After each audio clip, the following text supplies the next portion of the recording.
Masih seputar olahraga pemirsa, duel dua tim besar asal Pulau Sumatera akan tersaji pada Sabtu mendatang di Stadion Utama Sumatera Utara, di mana Laskar Wongkito Sriwijaya FC akan menghadapi Ayam Kinantan PSMS Medan. Sebagai tim tamu, Sriwijaya FC akan mencoba mencuri poin di kandang PSMS Medan. Jalani laga tandang kompetisi Liga 2. Kali ini, skuad asuhan Ahmad Zulkifli akan dijamu PSMS Medan di kandangnya Stadion Utama Sumatera Utara pada Sabtu mendatang.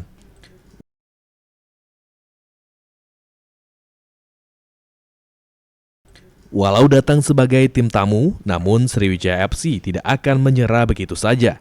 Menurut pelatih Ahmad Zulkifli, jika timnya akan mencoba mencuri poin di kandang PSMS Medan.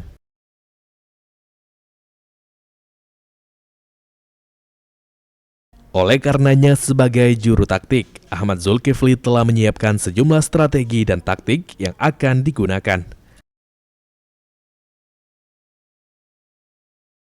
Kemampuan kita untuk bisa mencuri poin di Medan. Coach, kita sudah pelajari belum, Coach? Mungkin permainan Medan? Sudah kita lihat sih permainan sama Medan, mereka mengandalkan dua wingernya, yaitu ada Maring dan juga Ras